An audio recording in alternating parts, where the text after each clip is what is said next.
Welcome to Creating America, the documents and speeches that shaped the United States. I'm Will Saris. I'm an actor and media professional, and I've always loved the study of history.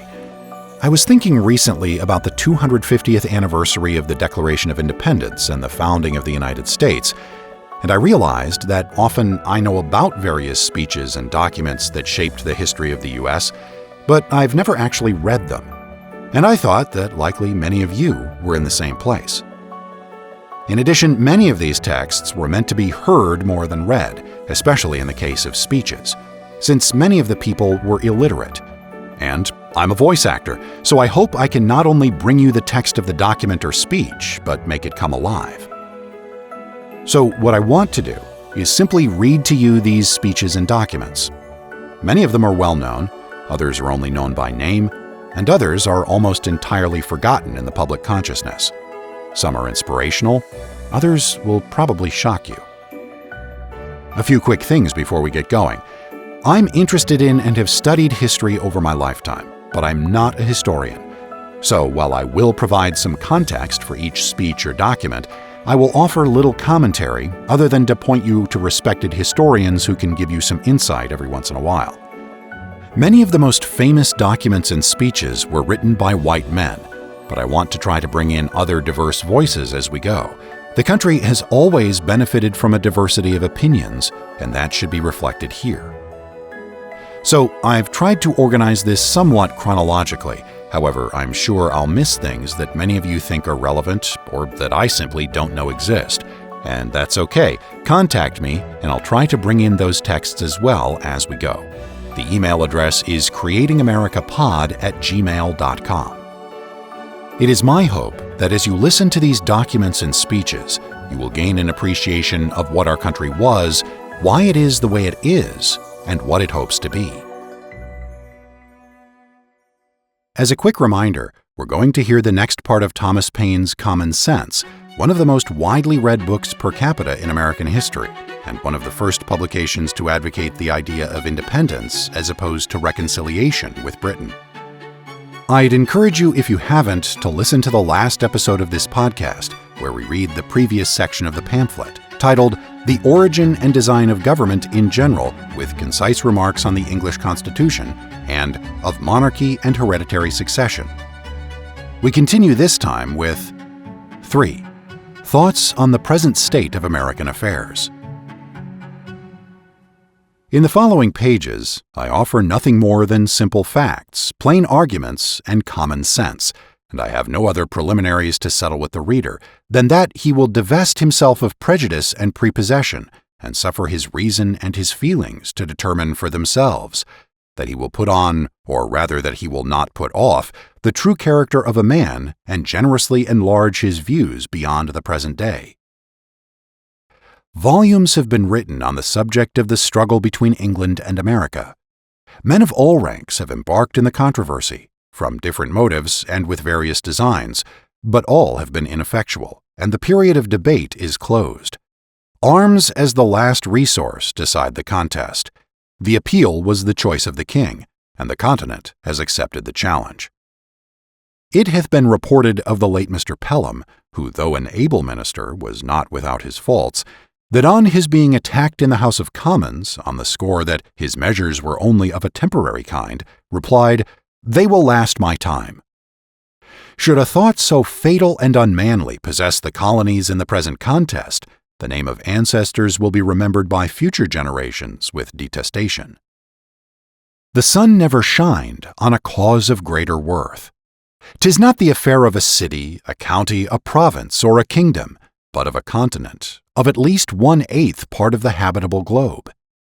'Tis not the concern of a day, a year, or an age. Posterity are virtually involved in the contest, and will be more or less affected even to the end of time by the proceedings now. Now is the seed time of continental union, faith, and honor. The least fracture now will be like a name engraved with the point of a pin on the tender rind of a young oak. The wound would enlarge with the tree, and posterity read it in full-grown characters. By referring the matter from argument to arms, A new era for politics is struck. A new method of thinking hath arisen. All plans, proposals, etc., prior to the 19th of April, that is, to the commencement of hostilities, are like the almanacs of the last year, which, though proper then, are superseded and useless now. Whatever was advanced by the advocates on either side of the question then terminated in one and the same point, namely, a union with Great Britain. The only difference between the parties was the method of effecting it, the one proposing force, the other friendship. But it hath so far happened that the first hath failed, and the second hath withdrawn her influence.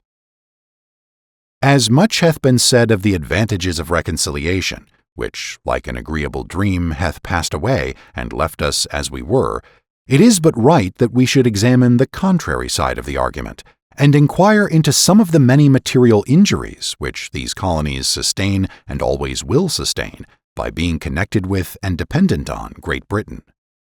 To examine that connection and dependence on the principles of nature and common sense, to see what we have to trust to if separated, and what we are to expect if dependent.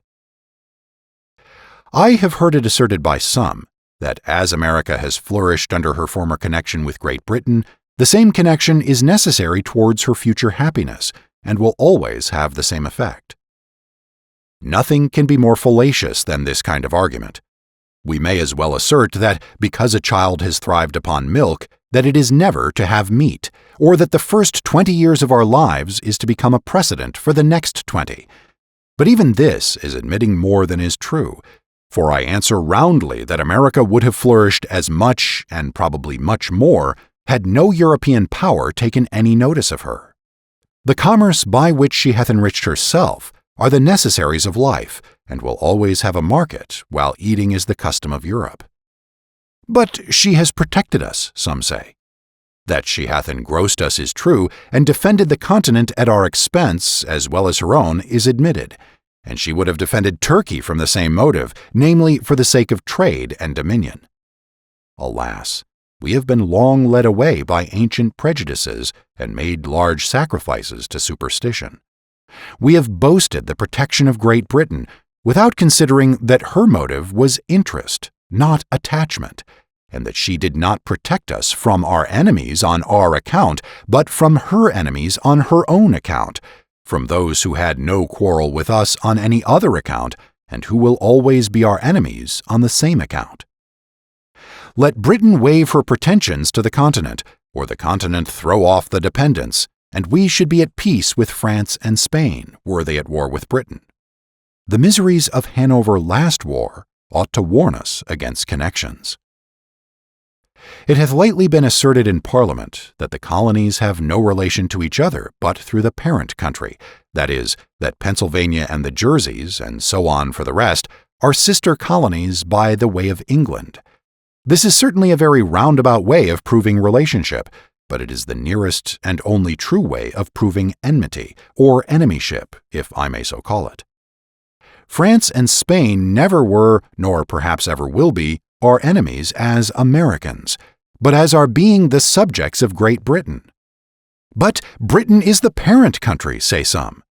Then the more shame upon her conduct. Even brutes do not devour their young, nor savages make war upon their families. Wherefore the assertion, if true, turns to her reproach. But it happens not to be true, or only partly so, and the phrase parent or mother country hath been Jesuistically adopted by the king and his parasites, with a low papistical design of gaining an unfair bias on the credulous weakness of our minds. Europe, and not England, is the parent country of America. This new world hath been the asylum for the persecuted lovers of civil and religious liberty from every part of Europe. Hither have they fled, not from the tender embraces of the mother, but from the cruelty of the monster. And it is so far true of England, that the same tyranny which drove the first emigrants from home pursues their descendants still. In this extensive quarter of the globe, we forget the narrow limits of 360 miles, the extent of England, and carry our friendship on a larger scale. We claim brotherhood with every European Christian, and triumph in the generosity of the sentiment. It is pleasant to observe by what regular gradations we surmount the force of local prejudices as we enlarge our acquaintance with the world. A man born in any town in England, divided into parishes, will naturally associate most with his fellow parishioners, because their interests in many cases will be common, and distinguish him by the name of neighbor. If he meet him but a few miles from home, he drops the narrow idea of a street and salutes him by the name of townsman. If he travel out of the county and meet him in any other, he forgets the minor divisions of street and town and calls him countryman, that is, countyman. But if in their foreign excursions they should associate in France or any other part of Europe, their local remembrance would be enlarged into that of Englishmen. And, by a just parity of reasoning, all Europeans meeting in America or any other quarter of the globe are countrymen. For England, Holland, Germany, or Sweden, when compared with the whole, stand in the same places on the larger scale, which the divisions of street, town, and county do on the smaller ones. Distinctions too limited for continental minds. Not 1/3 of the inhabitants, even of this province, Pennsylvania, are of English descent, wherefore I reprobate the phrase of parent or mother country applied to England only, as being false, selfish, narrow, and ungenerous. But admitting that we were all of English descent, what does it amount to? Nothing. Britain, being now an open enemy, extinguishes every other name and title, and to say that reconciliation is our duty is truly farcical. The first King of England, of the present line, William the Conqueror, was a Frenchman, and half the peers of England are descendants from the same country. Wherefore, by the same method of reasoning, England ought to be governed by France. Much hath been said of the united strength of Britain and the colonies, that in conjunction they might bid defiance to the world. But this is mere presumption. The fate of war is uncertain. Neither do the expressions mean anything. For this continent would never suffer itself to be drained of inhabitants to support the British arms in either Asia, Africa, or Europe. Besides, what have we to do with setting the world at defiance? Our plan is commerce, and that, well attended to, will secure us the peace and friendship of all Europe, because it is the interest of all Europe to have America a free port. Her trade will always be a protection, and her barrenness of gold and silver secure her from invaders. I challenge the warmest advocate for reconciliation to show a single advantage that this continent can reap by being connected with Great Britain. I repeat the challenge. Not a single advantage is derived. Our corn will fetch its price in any market in Europe, and our imported goods must be paid for by them where we will. But the injuries and disadvantages which we sustain by that connection are without number, and our duty to mankind at large, as well as to ourselves, instruct us to renounce the alliance, because any submission to or dependence on Great Britain tends directly to involve this continent in European wars and quarrels, and to set us at variance with nations who would otherwise seek our friendship, and against whom we have neither anger nor complaint. As Europe is our market for trade, we ought to form no partial connection with any part of it. It is the true interest of America to steer clear of European contentions, which she can never do while by her dependence on Britain she is made to make weight in scale of British politics. Europe is too thickly planted with kingdoms to be long at peace, and whenever a war breaks out between England and any foreign power, the trade of America goes to ruin because of her connection with Britain. The next war may not turn out like the last, and should it not, the advocates for reconciliation now will be wishing for separation then, because neutrality in that case would be a safer convoy than a man of war. Everything that is right or reasonable pleads for separation. The blood of the slain, the weeping voice of nature cries, "'Tis time to part." Even the distance at which the Almighty hath placed England and America is a strong and natural proof that the authority of the one over the other was never the design of heaven. The time likewise at which the continent was discovered adds weight to the argument, and the manner in which it was peopled increases the force of it. The Reformation was preceded by the discovery of America, as if the Almighty graciously meant to open a sanctuary to the persecuted in future years, when home should afford neither friendship nor safety. The authority of Great Britain over this continent is a form of government which sooner or later must have an end, and a serious mind can draw no true pleasure by looking forward under the painful and positive conviction that what he calls the present Constitution is merely temporary. As parents, we can have no joy knowing that this government is not sufficiently lasting to ensure anything which we may bequeath to posterity. And, by a plain method of argument, as we are running the next generation into debt, we ought to do the work of it. Otherwise, we use them meanly and pitifully. In order to discover the line of our duty rightly, we should take our children in our hand and fix our station a few years farther into life. That eminence will present a prospect which a few present fears and prejudices conceal from our sight. Though I would carefully avoid giving unnecessary offense, yet I am inclined to believe that all those who espouse the doctrine of reconciliation may be included within the following descriptions: interested men who are not to be trusted, weak men who cannot see, prejudiced men who will not see, and a certain set of moderate men who think better of the European world than it deserves. And this last class, by an ill-judged deliberation, will be the cause of more calamities to this continent than all the other three. It is the good fortune of many to live distant from the scene of present sorrow. The evil is not sufficiently brought to their doors to make them feel the precariousness with which all American property is possessed. But let our imaginations transport us a few moments to Boston. That seat of wretchedness will teach us wisdom and instruct us forever to renounce a power in whom we can have no trust. The inhabitants of that unfortunate city, who but a few months ago were in ease and affluence, have now no other alternative than to stay and starve or turn out to beg. Endangered by the fire of their friends if they continue within the city, and plundered by the soldiery if they leave it, in their present situation they are prisoners without the hope of redemption, and in a general attack for their relief they would be exposed to the fury of both armies. Men of passive tempers look somewhat lightly over the offenses of Great Britain, and still, hoping for the best, are apt to call out, "Come, come, we shall be friends again for all this." But examine the passions and feelings of mankind. Bring the doctrine of reconciliation to the touchstone of nature, and then tell me whether you can hereafter love, honor, and faithfully serve the power that hath carried fire and sword into your land. If you cannot do all these, then you are only deceiving yourselves, and by your delay bringing ruin upon posterity. Your future connection with Britain, whom you can neither love nor honor, will be forced and unnatural, and being formed only on the plan of present convenience, will in a little time fall into a relapse more wretched than the first.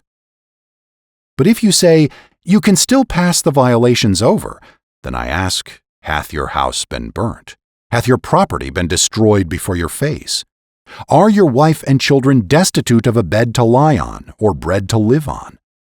Have you lost a parent or a child by their hands, and yourself the ruined and wretched survivor? If you have not, then you are not a judge of those who have. But if you have, and can still shake hands with the murderers, then you are unworthy of the name of husband, father, friend, or lover, and whatever may be your rank or title in life, you have the heart of a coward and the spirit of a sycophant. This is not inflaming or exaggerating matters, but trying them by those feelings and affections which nature justifies, and without which we should be incapable of discharging the social duties of life or enjoying the felicities of it. I mean not to exhibit horror for the purpose of provoking revenge, but to awake us from fatal and unmanly slumbers, that we may pursue determinately some fixed object. 'Tis not in the power of Britain or of Europe to conquer America, if she doth not conquer herself by delay and timidity.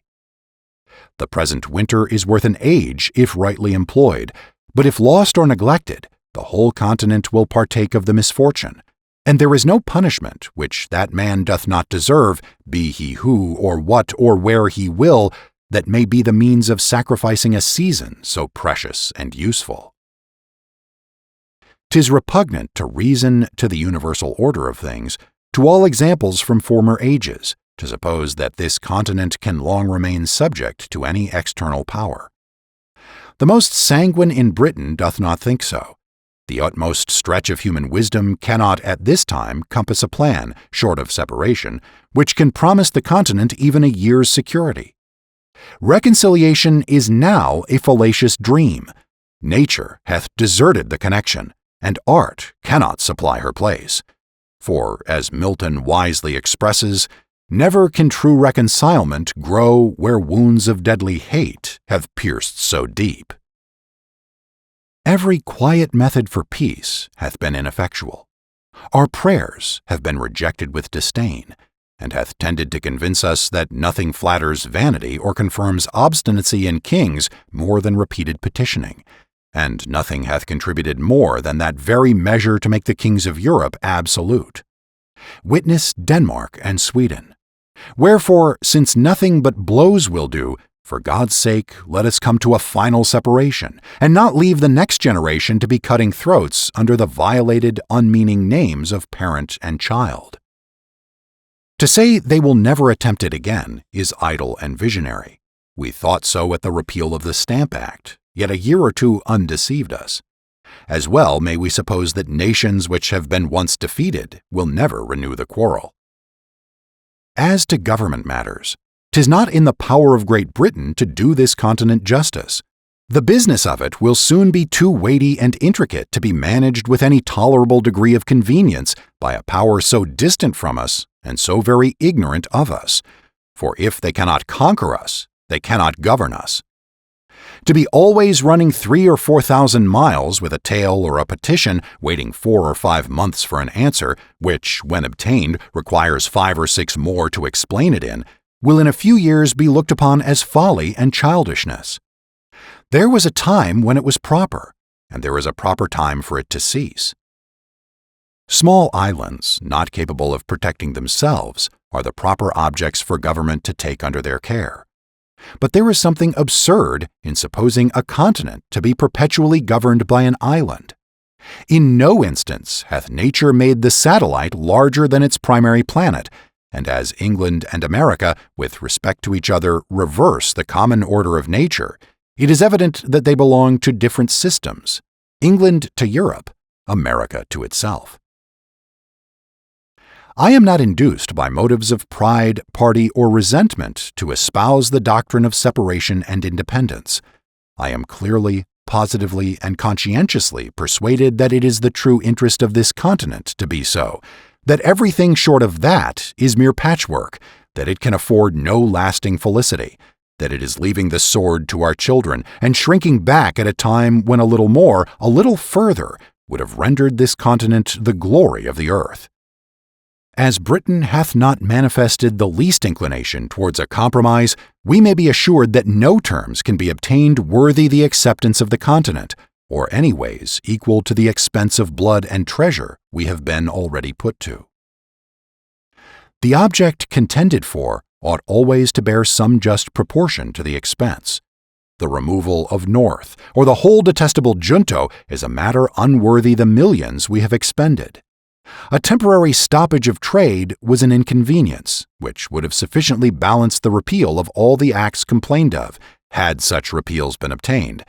But if the whole continent must take up arms, if every man must be a soldier, 'tis scarcely worth our while to fight against a contemptible ministry only. Dearly, dearly do we pay for the repeal of the acts, if that is all we fight for. For in a just estimation, 'tis as great a folly to pay a Bunker Hill price for law as for land. As I have always considered the independency of this continent as an event which sooner or later must arrive, so from the late rapid progress of the continent to maturity, the event cannot be far off. Wherefore, on the breaking out of hostilities, it was not worth the while to have disputed a matter which time would have finally redressed, unless we meant to be in earnest. Otherwise, it is like wasting an estate on a suit of law to regulate the trespasses of a tenant whose lease is just expiring. No man was a warmer wisher for a reconciliation than myself before the fatal 19th of April 1775, but the moment the event of that day was made known, I rejected the hardened, sullen-tempered Pharaoh of England forever, and disdain the wretch that, with the pretended title of father of his people, can unfeelingly hear of their slaughter and composedly sleep with their blood upon his soil. But admitting that matters were now made up, what would be the event? I answer, the ruin of the continent, and that for several reasons. First, the powers of governing still remain in the hands of the king. He will have a negative over the whole legislation of this continent, and as he hath shown himself such an inveterate enemy to liberty, and discovered such a thirst for arbitrary power, is he or is he not a proper person to say to these colonies, "You shall make no laws but what I please"? And is there any inhabitant of America so ignorant as not to know that according to what is called the present Constitution, this continent can make no laws but what the king gives leave to?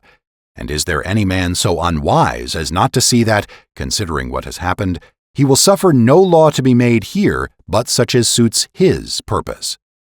We may be as effectually enslaved by the want of laws in America as by submitting to laws made for us in England. After matters are made up, as it is called, can there be any doubt but the whole power of the crown will be exerted to keep this continent as low and humble as possible? Instead of going forward, we shall go backward, or be perpetually quarreling, or ridiculously petitioning.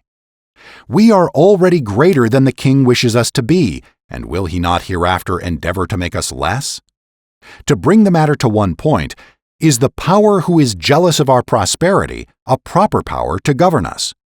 Whoever says no to this question is an independent, for independency means no more than this: whether we shall make our own laws, or whether the king, the greatest enemy this continent hath or can have, shall tell us there shall be no laws but such as I like.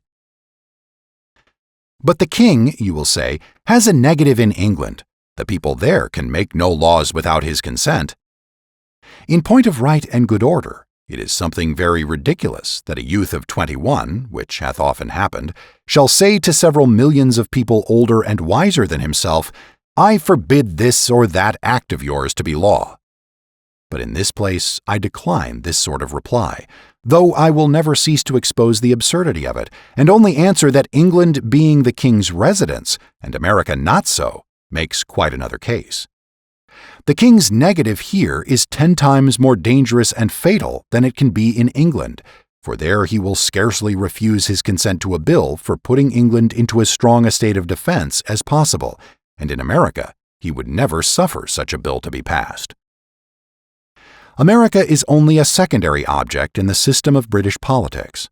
England consults the good of this country no further than it answers her own purpose, wherefore her own interest leads her to suppress the growth of ours in every case which doth not promote her advantage, or in the least interferes with it. A pretty state we should soon be in under such a second-hand government, considering what has happened. Men do not change from enemies to friends by the alteration of a name, and in order to show that reconciliation now is a dangerous doctrine, I affirm that it would be policy in the king at this time to repeal the acts for the sake of reinstating himself in the government of the provinces, in order that he may accomplish by craft and subtlety in the long run what he cannot do by force and violence in the short one. Reconciliation and ruin are nearly related. Secondly, that as even the best terms which we can expect to obtain can amount to no more than a temporary expedient or a kind of government guardianship which can last no longer than till the colonies come of age, so the general face and state of things in the interim will be unsettled and unpromising. Emigrants of property will not choose to come to a country whose form of government hangs but by a thread, and who is every day tottering on the brink of commotion and disturbance. And numbers of the present inhabitants would lay hold of the interval to dispose of their effects and quit the continent.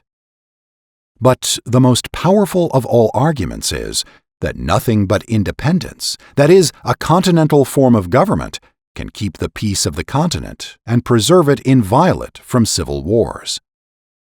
I dread the event of a reconciliation with Britain now, as it is more than probable that it will be followed by a revolt somewhere or other, the consequences of which may be far more fatal than all the malice of Britain. Thousands are already ruined by British barbarity. Thousands more will probably suffer the same fate. Those men have other feelings than us who have nothing suffered. All they now possess is liberty. What they before enjoyed is sacrificed to its service, and having nothing more to lose, they disdain submission. Besides, the general temper of the colonies towards a British government will be like that of a youth who is nearly out of his time. They will care very little about her. And a government which cannot preserve the peace is no government at all, and in that case we pay our money for nothing. And pray, what is it that Britain can do, whose power will be wholly on paper, should a civil tumult break out the very day after reconciliation? I have heard some men say, many of whom I believe spoke without thinking, that they dreaded an independence, fearing that it would produce civil wars. It is but seldom that our first thoughts are truly correct, and that is the case here, for there is 10 times more to dread from a patched-up connection than from independence. I make the sufferer's case my own, and I protest that, were I driven from house and home, my property destroyed, and my circumstances ruined, that as a man sensible of injuries I could never relish the doctrine of reconciliation, or consider myself bound thereby. The colonies have manifested such a spirit of good order and obedience to continental government as is sufficient to make every reasonable person easy and happy on that head. No man can assign the least pretense for his fears on any other grounds than such as are truly childish and ridiculous, namely, that one colony will be striving for superiority over another. Where there are no distinctions, there can be no superiority. Perfect equality affords no temptation. The republics of Europe are all, and we may say always, in peace. Holland and Switzerland are without wars, foreign or domestic. Monarchical governments, it is true, are never long at rest. The crown itself is a temptation to enterprising ruffians at home, and that degree of pride and insolence ever attendant on regal authority swells into a rupture with foreign powers in instances where a republican government, by being formed on more natural principles, would negotiate the mistake. If there is any true cause of fear respecting independence, it is because no plan is yet laid down. Men do not see their way out. Wherefore, as an opening into that business, I offer the following hints, at the same time modestly affirming that I have no other opinion of them myself than that they may be the means of giving rise to something better. Could the straggling thoughts of individuals be collected, they would frequently form materials for wise and able men to improve into useful matter. Let the assemblies be annual, with a president only, the representation more equal, their business wholly domestic, and subject to the authority of a continental Congress. Let each colony be divided into 6, 8, or 10 convenient districts, each district to send a proper number of delegates to Congress, so that each colony send at least 30. The whole number in Congress will be at least 390. Each Congress to sit and choose a president by the following method. When the delegates are met, let a colony be taken from the whole 13 colonies by lot, after which let the Congress choose by ballot a president from out of the delegates of that province.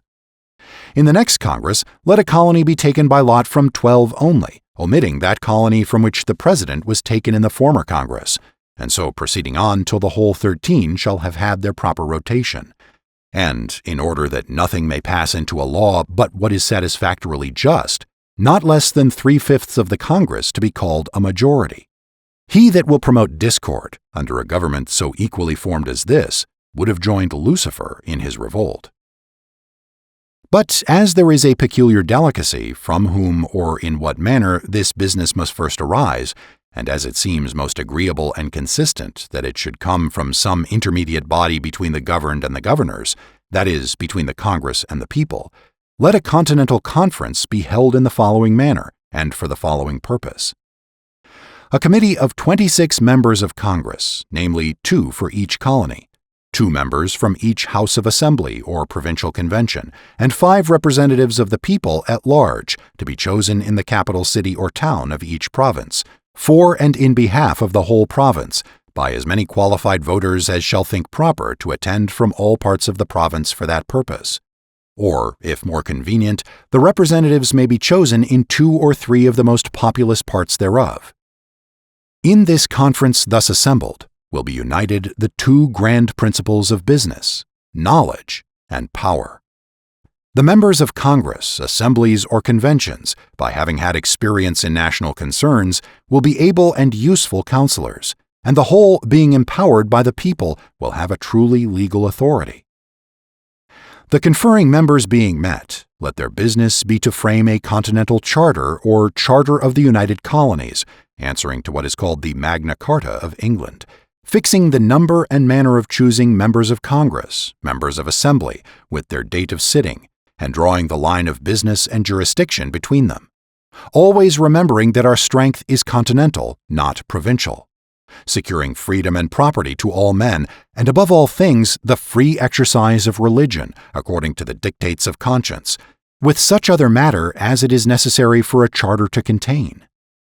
Immediately after which, the said conference to dissolve, and the bodies which shall be chosen conformable to the said charter to be the legislators and governors of this continent for the time being, whose peace and happiness may God preserve. Amen. Should any body of men be hereafter delegated for this or some similar purpose, I offer them the following extracts from that wise observer on governments, Dragonetti. The science, says he, of the politician consists in fixing the true point of happiness and freedom. Those men would deserve the gratitude of ages who should discover a mode of government that contained the greatest sum of individual happiness with the least national expense. Dragonetti on Virtues and Reward. But where, say some, is the King of America? I'll tell you, friend. He reigns above, and doth not make havoc of mankind like the royal brute of Great Britain. Yet, that we may not appear to be defective even in earthly honors, let a day be solemnly set apart for proclaiming the Charter. Let it be brought forth, placed on the divine law, the Word of God. Let a crown be placed thereon, by which the world may know that, so far as we approve of monarchy, that in America the law is king. For as in absolute governments the king is law, so in free countries the law ought to be king, and there ought to be no other. But lest any ill use should afterwards arise, let the crown at the conclusion of the ceremony be demolished and scattered among the people whose right it is. A government of our own is our natural right, and when a man seriously reflects on the precariousness of human affairs, he will become convinced that it is infinitely wiser and safer to form a constitution of our own in a cool, deliberate manner, while we have it in our power, than to trust such an interesting event to time and chance. If we omit it now, some Massanello may hereafter arise, who, laying hold of popular disquietudes, may collect together the desperate and the discontented, and by assuming to themselves the powers of government, finally sweep away the liberties of the continent like a deluge. Should the government of America return again into the hands of Britain, the tottering situation of things will be a temptation for some desperate adventurer to try his fortune, and in such a case, what relief can Britain give? Ere she could hear the news, the fatal business might be done, and ourselves suffering like the wretched Britons under the oppression of the conqueror. Ye that oppose independence now, ye know not what ye do. Ye are opening the door to eternal tyranny by keeping vacant the seat of government. There are thousands and tens of thousands who would think it glorious to expel from the continent that barbarous and hellish power which hath stirred up the Indians and the Negroes to destroy us. The cruelty hath a double guilt. It is dealing brutally by us and treacherously by them. To talk of friendship with those in whom our reason forbids us to have faith, and our affections wounded through 1,000 pores instruct us to detest, is madness and folly. Every day wears out the little remains of kindred between us and them, and can there be any reason to hope that as the relationship expires, the affection will increase, or that we shall agree better when we have 10 times more and greater concerns to quarrel over than ever? Ye that tell us of harmony and reconciliation, can ye restore to us the time that is past? Can ye give to prostitution its former innocence? Neither can ye reconcile Britain and America. The last cord now is broken. The people of England are presenting addresses against us. There are injuries which nature cannot forgive. She would cease to be nature if she did. As well can the lover forgive the ravisher of his mistress as the continent forgive the murderers of Britain. The Almighty hath implanted in us these unextinguishable feelings for good and wise purposes. They are the guardians of His image in our hearts. They distinguish us from the herd of common animals. The social compact would dissolve, the justice be extirpated from the earth, or have only a casual existence were we callous to the touches of affection. The robber and the murderer would often escape unpunished, did not the injuries which our tempers sustain provoke us into justice. O ye that love mankind, ye that dare oppose not only the tyranny but the tyrant, stand forth. Every spot of the old world is overrun with oppression. Freedom hath been hunted round the globe. Asia and Africa have long expelled her. Europe regards her like a stranger, and England hath given her warning to depart. O, receive the fugitive, and prepare in time an asylum for mankind. Tune in next week, when we'll finish with sections 4 and 5 of Common Sense by Thomas Paine. Thanks for listening to this episode of Creating America, the documents and speeches that shaped the United States. I'm Will Saris, your host and narrator. This show is written and produced by me. If you like this podcast, please subscribe and rate the show and share it with your friends. I've also started a Patreon, patreon.com/William Saris, where you can support this project, which is something I do on my own time. Anything you can contribute is appreciated. If you'd like to send in a comment or request that I read a speech or document you think I missed, the email is creatingamericapod@gmail.com. You can find the show on social media by searching Creating America Pod, and you can find me there too. If you want to know more about what I do professionally, visit my website, williamsaris.net. Till next time. Copyright 2026, William Saris, all rights reserved.